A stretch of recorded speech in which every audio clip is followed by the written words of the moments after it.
कुठं जागा कमी पडते म्हणजे इथे फार अडचणीचे होते. आता हे कॉर्पोरेशनमध्ये आले, पूर्वी नव्हतं एवढे वाहतूक.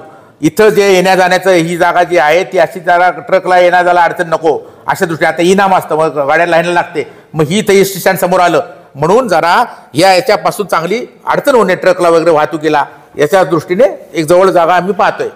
8 लाख 7,11,000 रुपये 32 कोटी रुपयाची जमीन घ्यायची, बरोबर आहे? किती होतील? 32 नाही, हा बरं 28. हा हा हा हा. तुम्हाला पटतं का व्यवहार कोणता?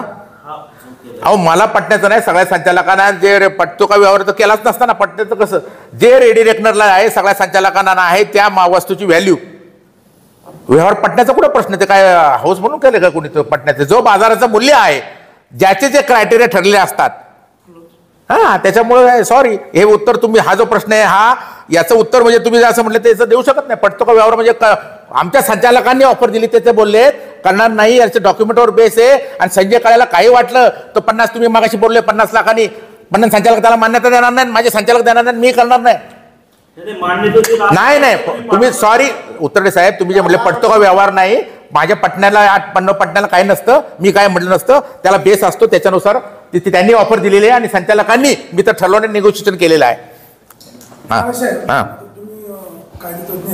मला 2 एकर जर जमीन घ्यायची असेल तर सुरुवातीचा दर वेगळा शेवटचा दर वेगळा असं काय असतं? नाही, माझं मी ज्ञान अपडेट. कारण 40 लाख रुपये समजा मागायची असेल तर 40 लाख रुपये ते एकर तो म्हणतो, पुढची 1 लाख आणि मागची 25,000 द्या अशी देत नाही शेतकरी. 40 लाख रुपये एकर.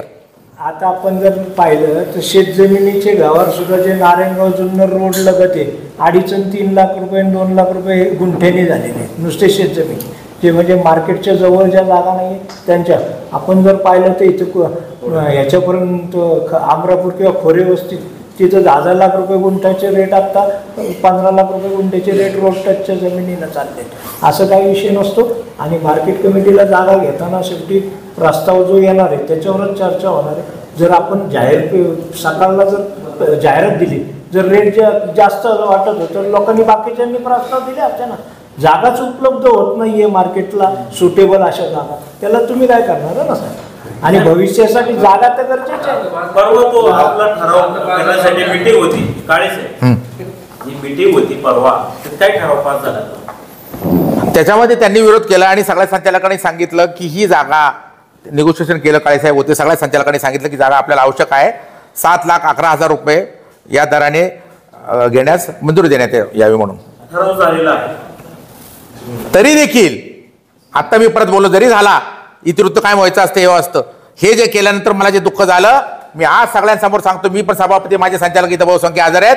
मी आता तनेश शेट्टी सगळ्यांनी मी पण आवाहन करतो, कुणाचे प्रस्ताव आहे त्याची अंमलबजावणी करणार नाही, प्रस्ताव सुद्धा पाठवणार नाही.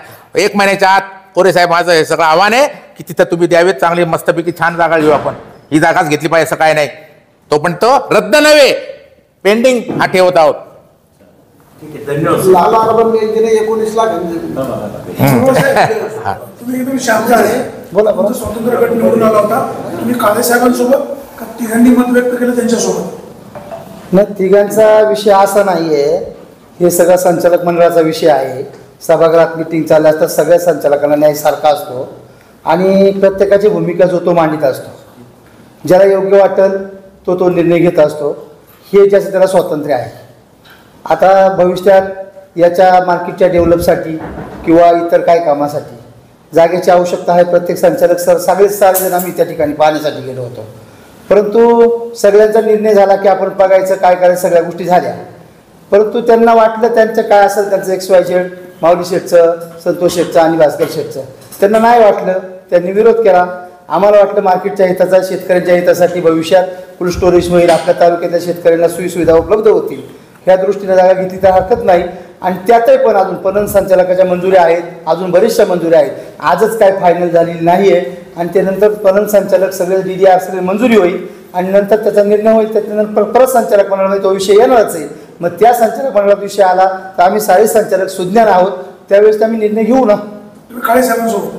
हा, आम्ही सगळे संचालक मंडळ एकच आहेत. सल्ला काय देणार? ते माऊली खंडाकडे गाडगे आणि ते विरोध करतायत, त्यांना सल्ला काय? नाही, सल्ला द्यायला मी एवढा काही ज्येष्ठ नाहीये. ते आज आमदार लेवलला आहेत, त्याच्यामुळं माऊली शेठ आमदारकीच्या भूमिकेत आहेत आणि माऊली सातत्याने राजकारणात, मी सातत्याने पहिल्यांदा आज मार्केट कमिटीमध्ये आहे, पण मी शेतकऱ्यांच्या सोबत आहे आणि शेतकऱ्यांच्या विचाराचा संचालक आहे. खरं म्हणजे तुम्ही विरोधी पॅनलमधून निवडून आला होता. हो बरोबर आहे. संजय काळेंना विरोधही करत होता. हो बरोबर. निवडून आल्यानंतर संजय काळेंच्या सोबत तुम्ही काम करताय, कसा अनुभव आला? नाही, सहकाराचा विरोधाचा विषय काही नाही ना. संचालक मंडळ हे पूर्ण सगळ्यांसाठी आहे ना.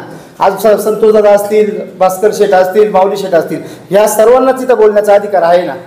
असं सभापती थोडंच म्हणतात का तुम्ही बोलायचं नाही आम्ही विरोधी असलो तरी यांनी बोलत, असा काही विरोध होत नाही. तर संजय काळेंचं काम कसं आहे? थोडक्यात आहे, चांगलं आहे ना.